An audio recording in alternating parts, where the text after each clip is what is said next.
Hello everyone, this is Dr. Vikrant. Today we'll be discussing about use of steroid for COVID-19. I recently came across one of the hospitals in Andhra recommending use of steroid for even mild COVID-19 cases. They recommended either the use of dexamethasone or methylprednisolone. So what are the disadvantages by giving steroid in mild cases, and who are the ideal patients to receive steroid therapy? In my previous video, I have discussed about clinical scenarios in COVID-19. I'll be linking that video in the comment section. I'll be discussing about those three clinical scenarios again in this current video briefly. In the first scenario is represented by blue color here. They represent about 80% of the total COVID cases. These patients will have good immune response, and the symptoms will be only for a period of 1 to 2 days, and after which they spontaneously recover without any sequel. They don't have the need for any oxygenation or mechanical ventilator support. About 15 to 20% of the population belong to the second group, represented here by the gray line. They will have clinical worsening for a period of 1 to 2 days in the form of fever, shortness of breath, myalgias, and after which they spontaneously recover. At around day 7 of the illness, their clinical symptoms will recur. They'll have recurrent fever, worsening shortness of breath, myalgias, and other clinical symptoms. This is around day 7 of the illness.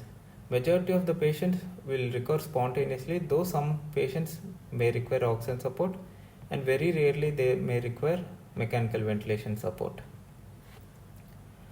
They have intermediate immune response.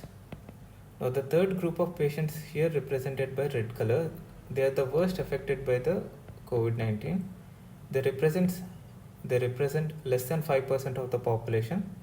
They worsen from the day 1 of the illness and gradually deteriorate at around week 2, that is from day 6 or 7 of the illness. Their clinical scenario will deteriorate much quicker, and they require either mechanical ventilation support, and most of the patients require oxygen support. Why is this? Because during the first week of illness, innate immune response will take care of the virus. In case innate immune response is not good enough, viral replication will be high, and most of the patients will be having high viral load, and at around week 2 of the illness, the acquired immune response will recognize the high viral load, and they land up in cytokine release syndrome or cytokine storm. For detailed discussion, you can look at the video in the comment section below. So innate immune response plays an important role during the week 1 of illness, and at around day 7 to day 12, the innate as well as acquired immune response will hyperreact to the presence of virus, and there will be release of cytokines causing cytokine release syndrome or cytokine storm. Our goal should be the containment of the cytokine release syndrome or cytokine storm during the week 2 of illness. The two in this target population, not the entire target population, because these patients, mild patient, would not benefit from steroid. Even these patients who recover spontaneously without oxygen support would not benefit from steroid. Only this third group of patients and the second group of patients who worsen in the second week will benefit from steroid. If we give steroid during the first week of illness, we will be inhibiting the innate immune response, and the viral replication will be high.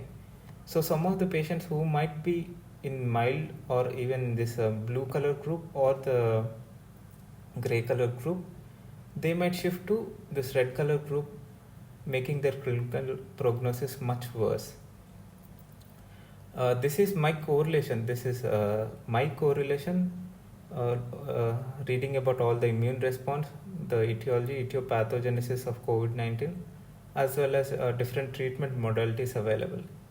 So what studies we have seen for steroid therapy? We'll be just looking at them. The steroid therapy has taken a main role after the recovery trial which was done in UK. They experimented with the dexamethasone. They performed the clinical trials. in which, according to this results, we can see the mortality has been significantly decreased with the use of dexamethasone in comparison with the placebo group. In patients requiring oxygen support, though the mortality has reduced, it is not as much as in patients requiring mechanical ventilation. So more the cytokine release syndrome, the more the patients require mechanical ventilation, and more they benefit from steroid therapy. In patients requiring oxygen, they may not be having that severe cytokine release or cytokine storm, so the benefit would be marginal. Though they will benefit, the benefit will be much more marginal. In the patients not having oxygen therapy, because the patients not having oxygen therapy would not be having any cytokine release syndrome or cytokine storm, they wouldn't benefit much from the use of steroid therapy. In fact, they will worsen, because some of these patients may go into much more severe disease because of the iatrogenic administration of steroid. The same is seen in this study also. In patients requiring no oxygen support, the administration of dexamethasone increases the mortality. This is the forest plot. We can see the patients requiring mechanical ventilation benefit the most, oxygen support will benefit, and patients requiring no oxygen support, it would be harmful. The authors have concluded that there is a right dose at the right time for the right patient. Not everyone will benefit from steroid, as seen before, and we have found no benefit and possibility of harm among patients not requiring oxygen support. Oxygen support is a surrogate marker of cytokine release syndrome, according to me. So even if the patients not requiring oxygen support, if the inflammatory markers are high enough, probably you can consider starting steroid therapy. So according to me, what are the indications for starting steroid therapy are oxygen support, that is oxygen saturation less than 94%, patients with high inflammatory markers. There is no exact cutoff, but we can follow up the inflammatory markers of ferritin, CRP, as well as D-dimers. Patients having moderate to severe lung involvement in CT finding on day 5 or 7 of the illness. In this window period, if the patients are having worse enough CT severity, then probably you can think about initiation of steroid, even if the oxygen saturation is greater than 94, even if the inflammatory markers are borderline, you can consider initiation. And one of the supportive statements is viral shedding in SARS-CoV appears to be highest in the earliest phase of illness. So during the highest viral shedding, we don't want our innate immune response to be suppressed. So please don't give steroid therapy within the first 7 days. In some patients, that is belonging to the third group, as we can see, as previously discussed, the third group will continuously worsen from the initiation of illness. The cytokine release syndrome or cytokine storm may occur a little before the day 7.